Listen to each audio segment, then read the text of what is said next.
Bueno, pues acabo de tener una fantástica charla, yo diría un triálogo, con el doctor Víctor, que él estudió ingeniería espacial en Rusia, que de algo sí saben del cosmos, y con la muy brillante investigadora de la Facultad de Medicina de la UNAM, la doctora Alicia Ortega, quien tiene posgrados en el MIT, en el Alexander von Humboldt de Alemania, en el Max Planck Institute, es decir, gente de primera.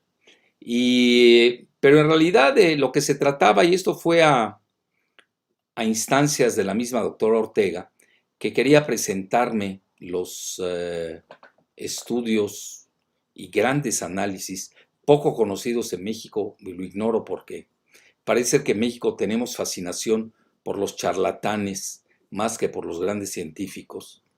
Con el doctor Víctor, quien realmente pues nos hizo el favor, porque fue un triálogo, pero realmente ahí le hicimos un Zoom en esta época del COVID, en el que pues me hizo el favor de, después de haberme enviado un escrito fascinante también, que ya coloqué en mi portal, ya lo conocen, alfredojalife.com, como eh, columnista invitado, que les recomiendo ampliamente ese escrito.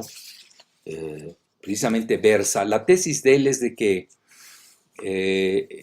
el déficit solar explica muchas de las calamidades del planeta, entre ellas no solamente las pandemias, incluso hace una correlación desde la Edad Media hasta la fecha de todas las diferentes pandemias que se han conocido, ¿no?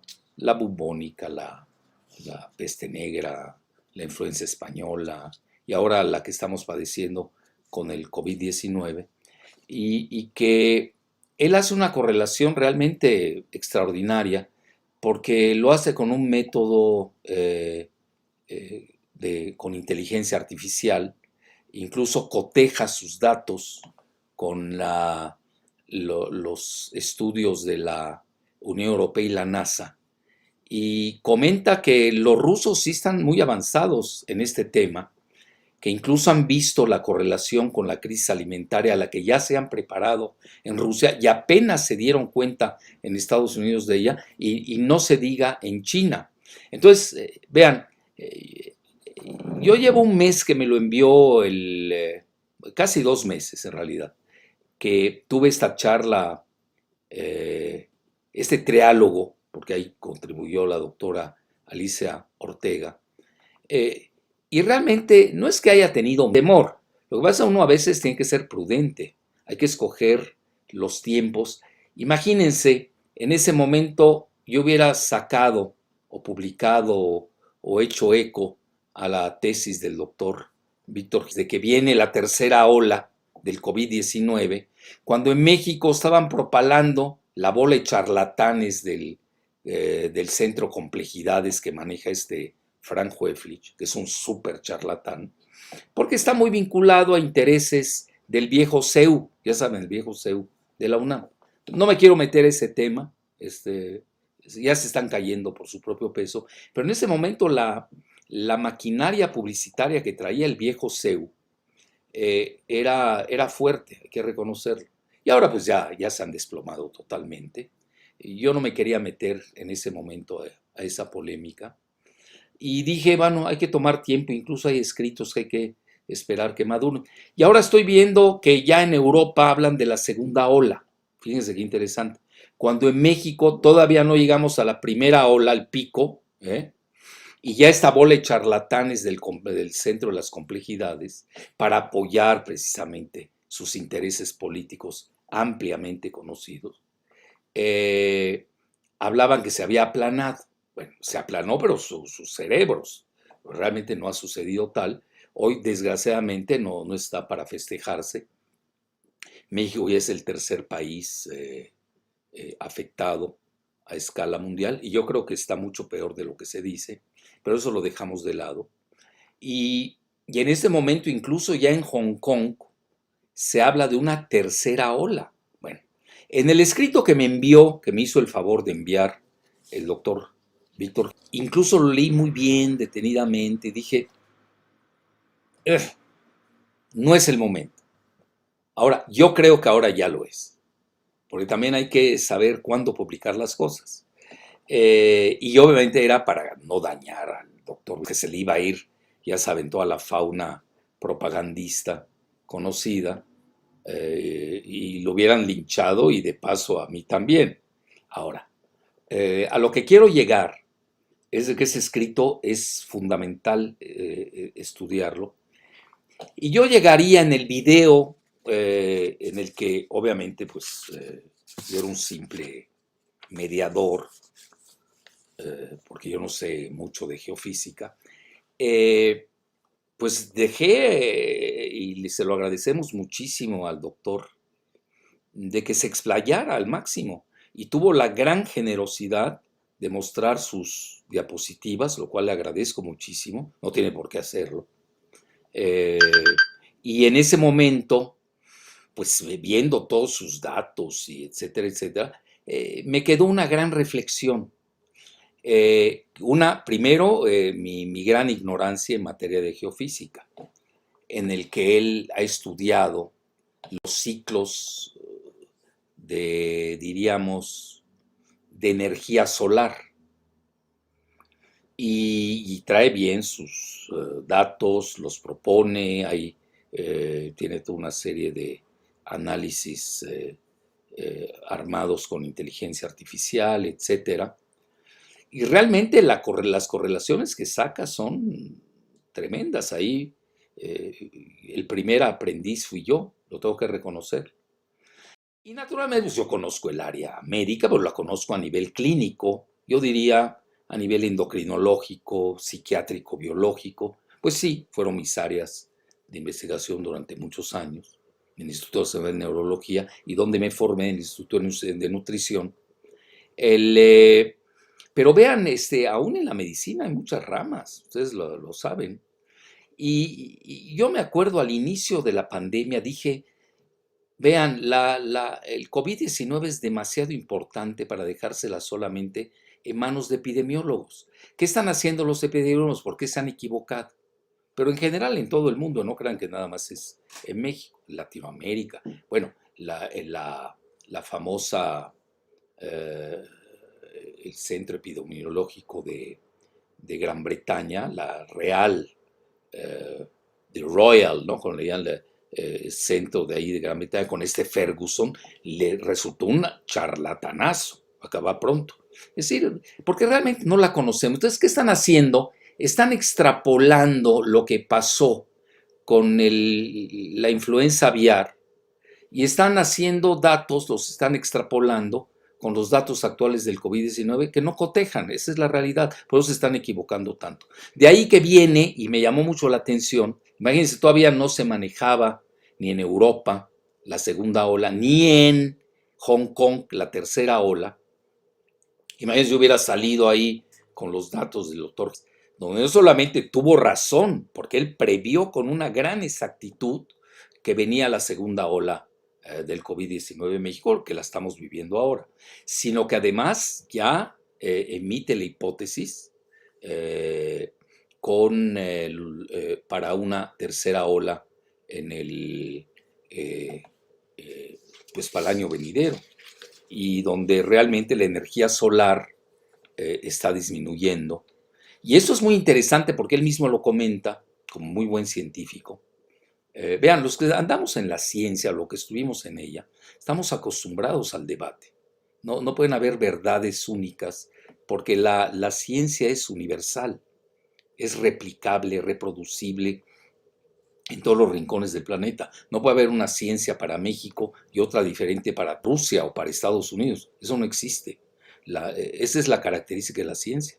Es replicable en todos los rincones del planeta. De ahí que incluso cuando ustedes ven los papers, las publicaciones, hay un renglón que se llama discussion, de discusión, donde precisamente se pone a colación todas las críticas que versan sobre el estudio aludido. Bueno, entonces, aquí lo que tenemos que ver, y en forma muy clara, es de que él mismo comenta que esto choca con la tesis y tuvo un debate feroz en Chicago con otros científicos, choca con el calentamiento global. Porque ¿cómo puede ser que haya calentamiento global? Ya ve que ya es una verdad, bueno, no universal, pero de centros que les interesa mucho toda esta agenda energética con la que pretenden controlar al mundo en los próximos años. Y él sale con su teoría de que al revés, vamos a ir a, desde el 2000 más o menos, él conceptualizó que venía ya la disminución de la energía solar, lo cual ¿a qué conllevaría? Pues graves crisis alimentarias. Incluso él tiene una tesis ahí que va a causar trémulos, liga cuando hay abundancia o superávit de energía solar, lo liga a la prosperidad, a la paz, al desarrollo, a las revoluciones industriales del planeta, y cuando hay déficit de energía solar, sucede todo lo contrario. Bueno, eso también se presta a grandes discusiones, pero no deja de ser fascinante su planteamiento. Bueno, ya no les quito más el tiempo.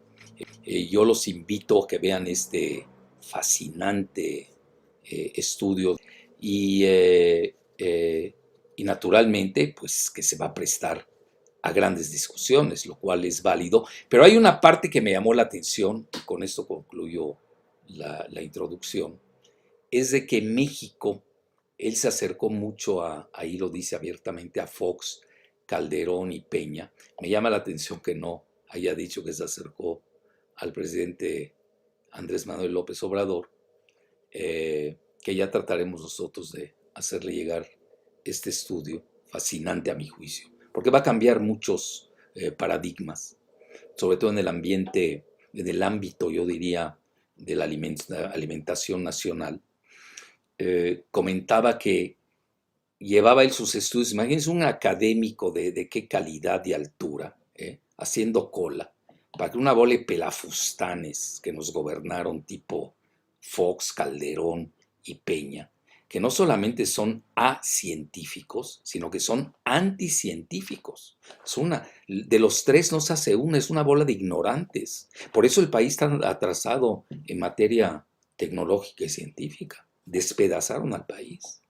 No tenemos avance tecnológico, por desgracia. Y tenemos grandes investigadores del tipo del doctor a quien le cierran la puerta. Entonces, cuando mucho llegaba a un otro vividor ahí que tienen los presidentes que fungían, en este caso fueron tres, como asesores, y no hacían caso a los dos, porque ni los entienden, no van a entender esa bola. Pues yo los conozco a casi todos. No saben nada de nada, están ahí de parásitos para hacerse millonarios a costa de la ciudadanía. Bueno, ahí dejo esta parte, los dejo con esta, yo diría, fantástica presentación del doctor, y que a mi juicio va a causar grandes trémulos en el ámbito nacional e internacional. Entonces bueno, les voy a mostrar lo que he hecho prácticamente desde que regreso a México, que es el estudio de la actividad solar y sus implicaciones que puede tener en el sector salud, en el sector alimentario y en el sector energético. Y le voy a platicar, voy a poner la pantalla para que usted pueda ver la presentación. Háblame de tú con confianza. Muy bien, muy bien. Por favor. Si no, le voy a hablar de usted luego a Alicia y no se va. Yo te la compartí. Ajá. Ok. Sí. A ver. ¿Ahí lo ven? Sí. El tema es el déficit solar en el siglo XXI, y es algo que yo empecé a desarrollar desde que regreso de la Unión Soviética. Y aquí es uno de los artículos que he publicado de los resultados, que tiene que ver cómo se vería la actividad del Sol en los próximos años. Esos son los datos del satélite que tienen, arriba es el de la Unión Europea y el de abajo es el de los datos de la NASA. Sabemos que el Sol tiene un ciclo regular de aproximadamente 11 años, entonces si estamos en el máximo del ciclo, pues obviamente tenemos mucha energía. Si estamos en la parte mínima, pues obviamente tenemos poca energía. Y lo preocupante fue que a partir aproximadamente de ese nuevo ciclo solar, que es el ciclo 24, cuando deberíamos tener una energía, mucha energía, teníamos ya a comenzar un déficit de energía solar. Y esto se ve tanto en los datos de la Unión Europea como el de la NASA. Y eso ya me preocupó demasiado, porque entonces eso indicaría que el Sol tiene un ciclo aproximadamente cada siglo, donde tenemos mucha energía solar y luego tenemos muy poca energía solar. Y a principios de este siglo ya comenzó el Sol a entrar en una etapa de baja actividad solar. Y obviamente aquí ya tiene implicaciones. Si tenemos muy poca energía, inmediatamente los primeros seres vivos que lo van a sentir son las plantas. Y de ahí todos los seres vivos comenzamos a resentirlo. Esta es una reconstrucción de la actividad del Sol. Si las barritas están por arriba del cero, significa que tenemos mucha energía, y si son negativas, tenemos muy poca energía. Y por ejemplo, aquí lo que vemos, 1400, 1600, 1800, una época que se conoce como la pequeña era de hielo, que tuvo implicaciones tanto económicas como de guerras. Aquí están cuando llegan los españoles a América, cuando comienzan los ingleses a invadir prácticamente toda Europa, Asia y África. Voy a hacer énfasis en la segunda. Esa es la reconstrucción de la parte de la Unión, de la NASA, y de abajo es de la Unión Europea. Simplemente es porque, aunque son diferentes resoluciones, me permite conocer un poquito mejor la historia. Por ejemplo, alrededor de 1800 tenemos la invasión de Napoleón a Rusia, tenemos la independencia de México. Cuando tenemos déficit de energía solar, tenemos falta de alimentos, y es cuando comienzan a tratar de todos los países encontrar alimentos donde se pueda. Alrededor de 1910, 1900, tuvimos la penúltima bajada del Sol, tenemos la Revolución Mexicana, la Revolución Rusa, tenemos la Primera Guerra Mundial, estamos saliendo, aquí fue la pandemia precisamente, la española, la gripe española, y vemos que a principios del siglo XX, a partir del año 2000, comenzamos nuevamente una etapa de muy baja actividad solar que se va a prolongar prácticamente todo el siglo XXI. Y entonces, un poquito tratando de explicar, tenemos prácticamente 20 años donde la población mundial tiene menor vitamina D, tiene menor inmunidad, y prácticamente tenemos 20 años en que tenemos una salud mundial muy baja, porque los alimentos ya no son los mismos, son de menor calidad. Yo tuve una discusión muy fuerte respecto a estos resultados a nivel mundial, sobre todo con el panel de cambio climático de Naciones Unidas, el IPCC, donde ellos decían que íbamos a entrar a una gran etapa de calentamiento, y yo diría, yo estaría muy contento de eso, porque mucha energía del Sol significa mucho alimento, la población tiene buena salud y no vamos a tener guerras. Pero desafortunadamente no vamos a tener eso. Vamos a empezar a una etapa de enfriamiento, y eso fue una discusión que duró, que tuve con todos los colegas a nivel mundial, prácticamente 15 años. Al final de cuentas, hemos encontrado el patrón, y esto se los voy a mostrar a ustedes cuál fue el patrón que había encontrado. Y este es un pequeño resumen de lo que pasaría en los próximos años. Ya hemos encontrado que a partir del año 2000, la energía del Sol había un déficit, y se va a prolongar prácticamente hasta el 2080. Esta es la energía que nos va a enviar el Sol en los próximos años. Habíamos hecho el pronóstico para este ciclo, que es el ciclo 24, y prácticamente tenemos un 90% de efectividad del pronóstico. Entramos en 2020, entonces nuevamente va a haber un déficit de energía solar, y esto va a tener muchas implicaciones. Ese es un trabajo que he terminado en estos días de pandemia, para ver cómo serían el pronóstico de manchas solares, que a la comunidad que nos dedicamos a eso les gusta el pronóstico de manchas solares.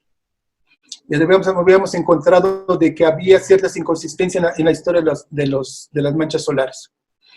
Esta es la historia más o menos desde 1700, cada ciclo es aproximadamente cada 11 años, y tenemos periodos de mucha actividad solar que lo vemos en rojito. Luego tenemos periodos de baja actividad que lo ponemos aquí en una disminución, la potencia es menor. Nuevamente tenemos periodos de mucha actividad solar, luego tenemos periodos de muy baja, y ahora estamos en esta etapa. Para resumirlo aquí en este panel, en el panel D, podemos ver cómo tenemos una oscilación. Si es una fase positiva, tenemos mucha energía. Si es una fase negativa, tenemos un déficit de energía solar. Y ya habíamos encontrado que a partir del año 2000 empezaría un déficit de energía. Pero como la comunidad científica, ese era un trabajo teórico hasta esos momentos. Entonces ya hice un trabajo con inteligencia artificial y hice el pronóstico para los siguientes años. Y aquí les mostramos, aquí está el patrón que yo había encontrado cuando regreso de Ucrania.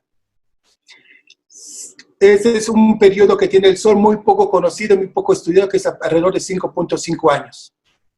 Si tenemos mucha energía espectral, entonces yo tengo mucha energía y tenemos paz y tranquilidad en general.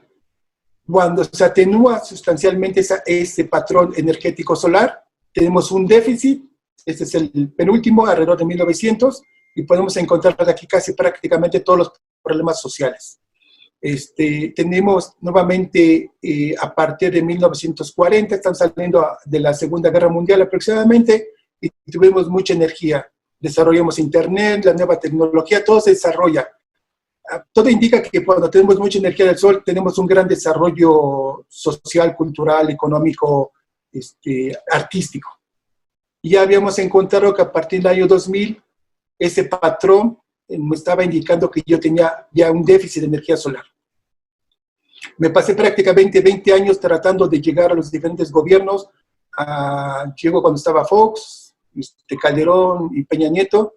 Trato de explicarles la importancia de adelantarnos al futuro, de tener una nueva reforma agroalimentaria, tratar de ver los problemas de salud que podemos tener ante un déficit solar, y obviamente pues durante prácticamente años no pasaba yo de la puerta. Hablaba con todos los asesores, pero los asesores me parece que la mayoría jamás entendieron la importancia de tener información, de planificar los siguientes próximos 20 años.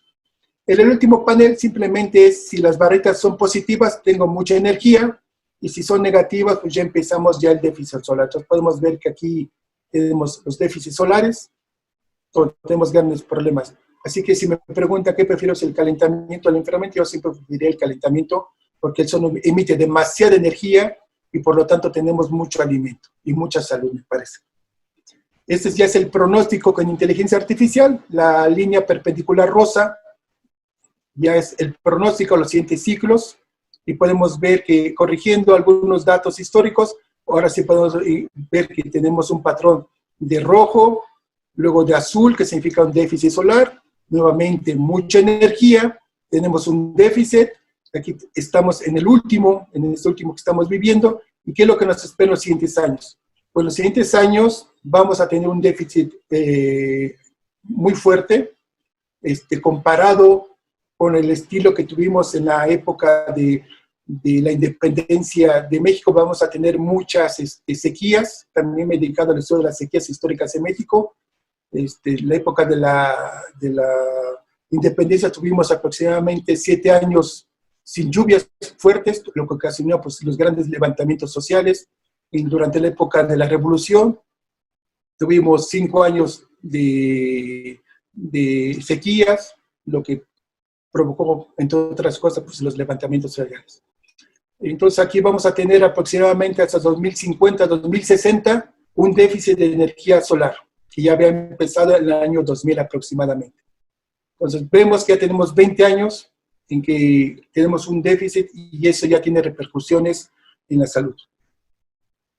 Aquí simplemente es una de las figuras en este artículo, donde mostramos el patrón de déficit solar en las diferentes oscilaciones que se conocen del Sol. Este es el clásico de 11 años, este es el de 22 años del cambio de polaridad. Este es el patrón que me indica si yo tengo fases positivas, tengo mucha energía, si tengo fases negativas, tengo el déficit solar. Entonces es el patrón que encontré en mis estudios. Y es simplemente la potencia que esperaríamos. Entonces podemos ver que ya tenemos 20 años y tendríamos otros 20, 30 años de déficit solar.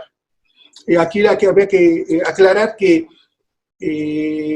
no es inmediato que la Tierra resiente ese déficit solar. Aproximadamente ella resiente por tener una atmósfera como la que tenemos y nos protege. Tenemos una reacción entre 10 a 15 años. Y va a depender las implicaciones a qué latitudes. Los que van a sufrir demasiado son latitudes por arriba de los 30 grados norte y sur, que es, digamos, los países que en invierno siempre tienen nieve por regular. O sea, toda la parte europea va a sufrir demasiado en los próximos años, prácticamente Estados Unidos y Canadá también. Rusia también va a sufrir un déficit muy fuerte, China obviamente. Entonces, durante Obama, porque tuvimos una discusión que me invitaron en Chicago, había asesores era un foro interesante porque no era solamente era científico, también político. Me quedaba claro que los colegas americanos y de la NASA no habían encontrado que estamos en un déficit solar. Los rusos ya lo sabían, intercambiamos simplemente puntos de vista y algunas precisiones. Entonces los rusos ya tienen desde hace prácticamente 20 años se han estado preparando, eso es obvio. Los americanos apenas están produciendo mucha alimentación los rusos ahora, ¿no? Sí, eso ¿lo previeron o qué? Sí, porque ya sabían que íbamos a entrar a un déficit.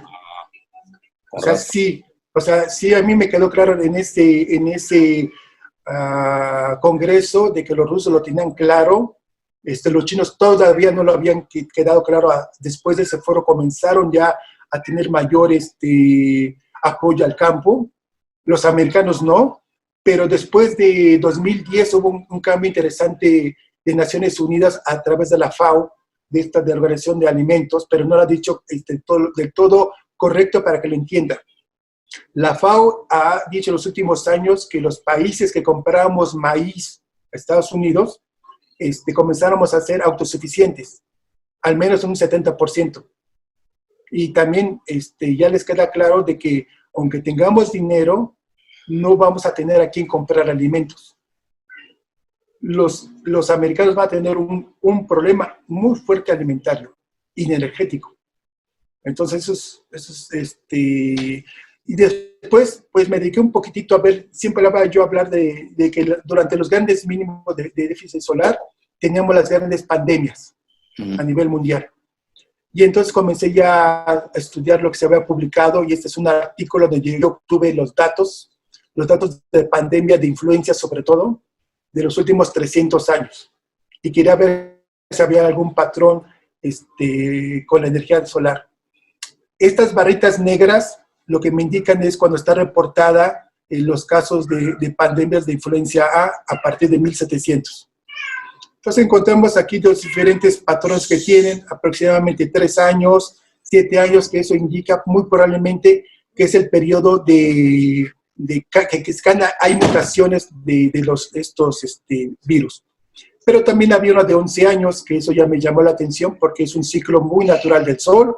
Había una de 22, de 60 y 120 años, que son los clásicos patrones solares. Entonces dije, bueno, voy a cruzar los datos de pandemia de influenza A con los datos energéticos solares.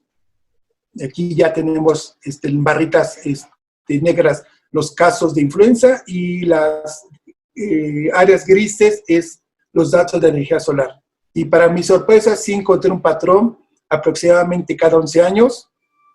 Durante cada 11 años tenemos casos de pandemia de influenza en los últimos 300 años. Y prácticamente, digamos, durante el máximo el máximo de la energía es cuando ocurren los casos de influenza. Entonces dije, bueno, ya que tengo yo mis datos de lo que va a ocurrir en los próximos años solares, pues quiero ver si puedo hacer un pronóstico de la influenza con inteligencia artificial.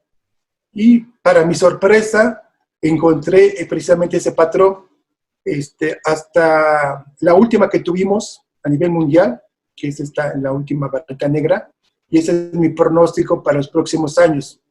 Y ahí sí ya me espanté porque está coincidiendo que esto puede ocurrir en 2020 al 2022. Entonces, lo que me preocupa es que tengamos fin de año, se nos junte el COVID con una influenza a nivel mundial. Si todavía no nos estamos recuperando del COVID, tener una pandemia de influenza a nivel mundial, eso sí me está preocupando mucho. Yo creo que sí deben tomar acciones. Entonces, yo ya hablaba, desde antes de este resultado, hablaba yo de la segunda ola del COVID. Y ahora, después de encontrar el resultado, pues dije, esto ya me está preocupando mucho más. Y dentro de la historia de la influenza encontré algo interesante que tiene que ver con que la sociedad en general está muy enferma. Y yo dije, bueno, voy a ver qué está pasando. Hice un estudio de incendios forestales de los últimos 600 años y efectivamente encuentro que cuando ocurren influencias, en general tenemos mucha contaminación. Y una de las fuentes de contaminación hace más de 100 años, pues son los incendios forestales. Así que preparamos este estudio, ya está prácticamente para ser publicado. Analizo los incendios forestales de toda Norteamérica. Cada punto rojo es donde ha ocurrido un incendio forestal en los últimos 30 años, que son datos satelitales. Y realizamos el pronóstico para Estados Unidos. Cada punto rojo aquí es el número de incendios forestales que hubo en Estados Unidos. Y encontramos un patrón que aproximadamente Estados Unidos casi cada 40 años tiene una actividad muy fuerte de incendios forestales y después una de muy baja periodo. Y en estos momentos ellos están en muy bajo periodo. Pero de acuerdo a este patrón de 40 años, entonces tenemos nuestro pronóstico 2019, empezaría a partir de 2019-2020 un nuevo periodo muy fuerte de incendios forestales. Y efectivamente en todo el hemisferio norte se ha visto en los últimos 5 a 10 años un periodo de muy baja actividad de incendios forestales, porque hemos tenido mucha actividad solar. Al tener mucha actividad solar tenemos mucha lluvia. Al tener mucha lluvia, pues obviamente los árboles y el combustible vegetal está húmedo y no tiene las condiciones propicias para que haya incendios tan altos. Aquí un paréntesis, Víctor. ¿Y por qué California tiene tantos incendios ahora? Ahorita se lo va a... digamos que si usted me pregunta qué tantos, California todavía tiene como una tercera parte de lo que es capaz de quemarse. Igual que Brasil, que pasó el año pasado en la selva, fue una tercera parte de la capacidad que tiene Brasil para quemarse.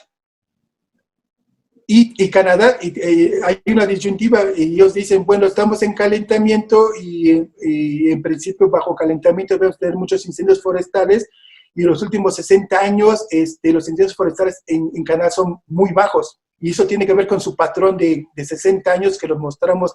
No lo tengo en esa presentación, pero en el paper se los voy a enviar a los dos para que lo tengan. Por favor. Encuentro el patrón de 60 años de Canadá, y Canadá también va a empezar a un periodo de 60 años de mucha actividad de incendios. El caso de México, nosotros tenemos muy pocos datos históricos a partir de 1970. Y tenemos un patrón también de 10 años, y esta línea rosita es la misma que tiene Estados Unidos de 40 años.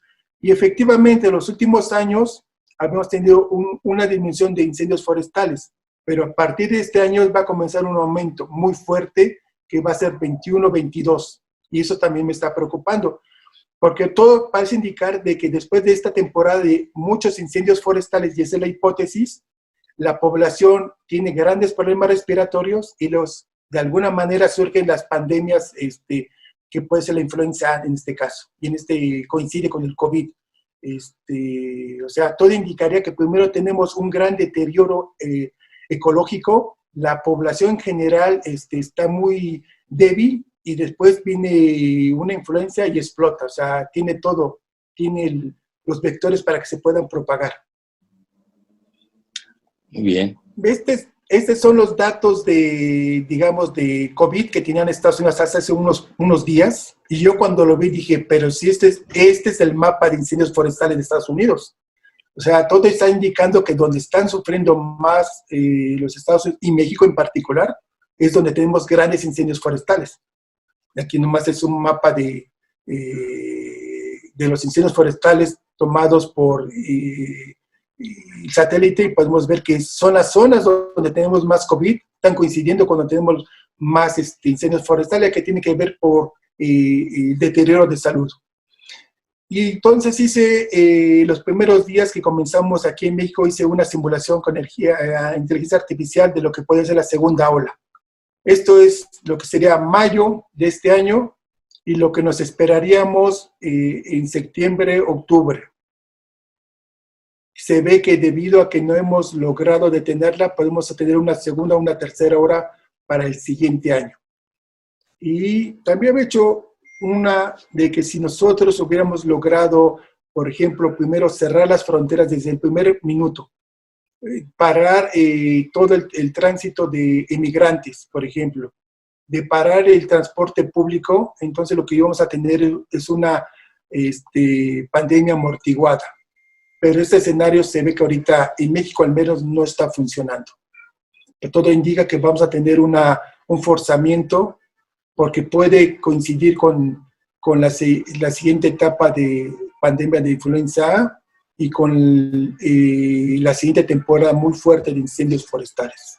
Esta curva tampoco ya se dio, o sea, ya se fusionó lo que podría haber sido la de mayo con la que se espera que termine en septiembre, ¿no? Sí, me parece que lo que están haciendo es que ya los datos, ya no confío en ningún dato que se está dando. Yo tuve la oportunidad de analizar los datos y hubo un momento en que cada día me cambiaban los datos que estaban publicando. Y yo para los próximos años, pues, ¿qué es lo que espera? Bueno, eso fue de los escenarios que yo entregaba prácticamente. ¿Eso es lo que me mandaste, perdón, lo que me mandaste, Alicia? Sí, sí. Por ejemplo, yo fui el de los primeros de que hacía un reporte por estado y mostraba yo las gráficas. Pero después vi que cuando me preguntaban cómo tenemos que regresar, cuál sería una forma de regresar, pues yo lo que decía, lo que tenemos que hacer es detener el transporte público en la Ciudad de México. Y tenemos que limpiarlo, pero con ultravioleta, no como lo están haciendo, ni contratar a los vagoneros. Con todo mi respeto, no podemos hacer eso. Tenemos que detener el flujo de personas. Y cuando se dio el doble no circula, es cuando se disparan las curvas. Y yo les dije, es que la gente se contamina el transporte público, le tenemos que descontaminar. Entonces hubo una parte ahí que... Pero a ver, Víctor, ¿por qué hay que usar ultravioleta? Explícanos. Sí, digamos que ahora sí como que me educaron en la Unión Soviética. ¿Sí? Los hospitales, desde hace, no sé si hace más de 50 años, aun cuando no hubiera pandemia, se desinfectaban con ultravioleta. El ultravioleta es un antibacterial natural que mata los virus. La mejor manera. Y si me preguntaban, y yo una de las entrevistas que di de que por qué nos había pegado tanto en México, es que en estos momentos nos está llegando demasiado ultravioleta y eso de alguna manera se estaba matando el virus fuera. Y donde se estaba contaminando la gente eran los hospitales en los lugares cerrados. Y por eso había que descontaminar con ultravioleta. Todo el transporte público, todos los hospitales, los bancos, los centros comerciales, todas las zonas cerradas. ¿Qué es el ultravioleta? Básicamente desnaturaliza proteínas, ¿no? Sí, sí. Y ahorita lo que tenemos... si ustedes salen al sol, se están quemando. Este es el ultravioleta que nos está llegando y es una forma de lo mejor para matar el COVID. Pero a ver, ¿por qué en lugares? Pero ahí quizás entre la cuestión del incendio forestal. un lugar como Tabasco, como Quintana Roo, donde hace mucho calor, como Yucatán, como Chiapas, ahorita les está pegando muy duro. Pero ahí tenemos que ver que es un paso de migrantes de Centroamérica. Y entonces lo que está pasando es los portadores están viniendo de Centroamérica. Y son los que Pero están además llevando... Cancún es un aeropuerto importante. En Sí, Cancún que no los... están muriendo como moscas, para usar del de Baja California. Sí, pero porque están llegando los portadores de otras partes. Ese es el porque punto. en Centroamérica alardean que no tienen casos porque ni siquiera hacen pruebas, ¿no? Es te vas porque a no los hay... datos de Costa Rica, de Nicaragua, que yo los he estado viendo, del mismo Honduras, pues muy bajísimo, ¿no? Pero quizás no haya reportes, ¿no? No son Sí, es que no hay reportes. Y ahí en Centroamérica hay un problema igual que Brasil. Tienen problemas de malaria. Y donde se ha visto que el caso de Italia, de que fue tan golpeado, porque ya tienen como 2 o 4 años que tuvieron una epidemia de malaria, la población está muy débil. Entonces, toda esa frontera de Brasil, Bolivia, Perú, que se juntan, es donde tienen malaria. Chiapas tenemos nosotros malaria, igual que en Sinaloa, que son dengue, los dos estados reportados. Hay mucho dengue. Sí, esa es la parte. Entonces hay que cuidar esas zonas. Entonces lo que tenemos que tener es el flujo de personas, los portadores.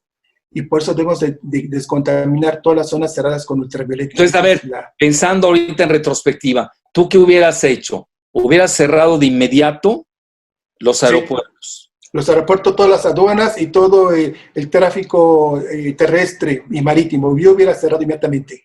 Y hubiera hecho pruebas de las personas. Yo hubiera contratado todos los hospitales, los hoteles de fuera de los aeropuertos, y ahí los hubiera puesto yo en cuarentena, a ellos, a los que venían fuera. Tipo China, ¿no? Sí. Lo que hicieron en China. Sí. Y que todo el mundo que saliera tenía que tener cubrebocas desde el primer momento. Bueno, a ver, ya ves a qué andaban discutiendo lo del cubrebocas. ¿Tú qué opinas del cubrebocas? Son importantísimos. Tuve una oportunidad de viajar hace 2 años a Japón, y todas las personas que tienen algún problema respiratorio son cubrebocas. Y eso evita que se propague durante toda la población. O sea, no es el método, pero es la manera de evitar la propagación de los virus. ¿Es mejor que la mascarilla? Los dos, digamos. Cualquiera de los dos. Sí, pero la población en general en México no estamos, vamos a decirlo, no estamos cumpliendo con las órdenes. Bueno, es que han habido mucha confusión. Sí, eso es cierto. Eso es cierto. Sí, no, creo que no hemos sido muy, muy claros y hemos tomado una postura muy fuerte. Si hubiéramos cerrado las fronteras... Tipo Alemania, ¿no? Sí, Alemania le fue muy bien. Es un país disciplinado. Y luego Suecia con su community, ¿cómo le llaman? El efecto, ¿cómo le llaman? El rebaño de comunidad. Sí. Un fracaso total. Claro, es más, ahora, si alguien viene de Suecia, no lo dejan entrar en Europa. Así es. Herd community le llaman. Sí. Herd immunity. Inmunidad de rebaño. ¿Tú crees en eso, Alicia? ¿La inmunidad de rebaño? En general sí se va a dar si no fuese un patógeno tan infeccioso como este. ¿Sí? Y eventualmente vamos a tener una inmunidad de rebaño. ¿Sí? Y se va a tener que morir quien se tenga que morir. Ese es el problema, ¿no? Y yo creo que ya estamos en ese punto en donde ya tumbaron la toalla todos los gobiernos y dijeron, vámonos por la inmunidad de rebaño y que se muera quien se tenga que morir. Vámonos, así. Pero ahorita, oye, los datos que nos da el doctor son tremendos, ¿no? Que no solamente viene el segundo pico, que ya lo tienen en China, sino, y eso que se portaron ahí de duros, ¿no? Es que parece que se está mutando mucho el virus, ¿no? No necesariamente. Ya tiene más de 20 mutaciones. No sé tú qué opinas, Víctor, pero yo creo que no necesariamente la mutación del virus. En Alemania se vio muy claro que cuando empezaron a levantar las restricciones, regresó, y la misma cepa, ¿sí? La misma cepa regresó e hizo una siguiente curva. Y mi hipótesis, digamos, no tanto médico, pero solar, es que donde se está regresando, por ejemplo, en Pekín, es porque el ultravioleta no le está llegando como debería llegarles. Y además ahí hay contaminación, el sol no Muy fuerte. pasa. Así es. Que esa es Cuando he estado en Beijing, un día amanecimos, parecía nublado, y Sí, era sí, la sí. contaminación, no entraban los rayos solares. Yo Así creo que es, eso esa va a es la- afectar más. Sí, esa Es es la tesis que he fascinante esta manejado. hipótesis de los rayos solares, ¿eh? Que no la puedes quitar porque forma parte de todo el entorno. Sí, Yo no sé cómo manejan formulaciones sin tomar en consideración algo tan importante, ¿no?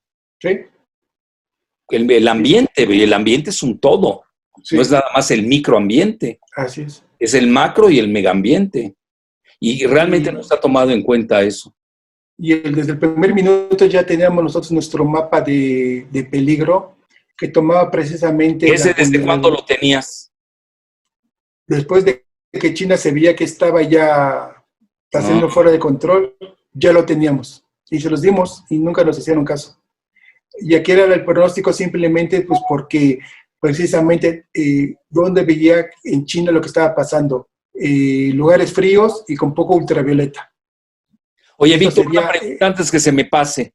¿sí? ¿Por qué en Rusia están comentando que es de los países más infectados y paradójicamente es donde menos letalidad hay? Bueno, yo lo único que podía responder y leyendo un poco las noticias que he seguido, nuevamente tienen un sector salud bastante bueno. Me parece que aunque destruyeron la Unión Soviética, el sector salud lo mantuvieron en general. Y eso ha permitido de que si una persona sienta algunas molestias, va y lo atienden, a diferencia de Estados Unidos, que si no tiene un seguro, pues no pasa la puerta. Eso creo que está ocurriendo. Y que ellos, desde el primer momento, trataron de tener la vacuna y todo indica que ya la tienen. Oye, ¿no será también que tienen mejor sistema inmunológico? Puede ser, pero de que hubo un ejército, hablando. sí, pero de que tuvieron un ejército para formar la vacuna y que ya la tienen, eso también lo indica. No tiene que ver también con que el estado de salud base de la población es mucho mejor que el del resto de países occidentales, por ejemplo, los países del sur. Sí, tenemos todo, no nada más la diabetes, la hipertensión, lo que estábamos comentando con el EPOC. El EPOC va a ser dentro de poco una de las primeras causas de muerte en el mundo, ¿sí? Y el EPOC ni siquiera lo estamos considerando. México ya hay mucha gente muriendo por EPOC. Entonces, si tú contaminas a cualquier persona con cualquier cosa respiratoria y que tienen EPOC de base, o sea, se van a morir. Sí. ¿Sí? Y entonces, si ya tienes esas enfermedades de base, que no las tienen tanto los rusos. No sé cómo están los incendios forestales en Rusia. Por regular son en Siberia, la gran mayoría. Sí tengo el estudio, que coincide mucho con lo que tiene en Canadá, pero digamos que en Siberia y en Canadá son muy importantes los incendios forestales, porque es una forma del proceso de propios bosques que son de coníferas, y solamente cuando se queman las coníferas cuando se reproducen sus árboles. Entonces, es una parte importante de su ecosistema. Okay. Oye, Víctor, una pregunta que se me vaya, que sí, a ver, si estamos diciendo todo esto que has mostrado que es verdaderamente fascinante, para mí es novedoso, pues yo no sé nada de geofísica, y menos de las manchas solares. A lo que voy, la gente está viviendo más. Hoy uno de los graves problemas, incluso México, ya tenemos un promedio de edad que está más allá de los 70 años. Somos de los países más longevos. Y en general la población, de eso tú sabes mucho, porque te dedicas a eso, Alicia, a la cuestión del Heftig phenomenon famoso, ¿no? Pero yo creo que no estamos viviendo más. ¿Qué está pasando? Somos más los que llegamos a esa edad. Pero no es que... ¿Qué significa? Que en los 1800 igual, si eras una persona con recursos, igual llegabas a los 80 sin problemas. ¿Sí? Pero en promedio, el promedio de la población vivía menos. No es que vivamos más, simplemente que somos más los que llegamos a la edad. No, bueno, ahí tuvo que ver también la penicilina, ¿no? Hay estudios de salud pública. Sí, si me preguntan por las manchas solares, pues porque, digamos, la gente que sobrevivió al último déficit solar, pues su estado de salud era impecable, o sea, para sobrevivir estas condiciones tener un sistema de salud increíble. Después entramos en una etapa de mucha energía solar donde la calidad de la alimentación era mucho mejor, así que los hijos y los sobrevivientes, pues en ese aspecto pudieron, y con la medicina lograron vivir más, pero no va a ocurrir con estas siguientes generaciones en los siguientes años, donde la energía solar es menos, la calidad de los alimentos va a ser menos, entonces ahí la inmunidad ha disminuido sustancialmente, eso es lo que yo diría nada más. Muy bien. Y por último, pues creo que más, yo decía que había que crear una nueva estrategia en el sector salud. Necesitamos urgentemente crear un instituto para producir nuestras propias vacunas y una reforma agroalimentaria por todos los problemas que se nos vienen.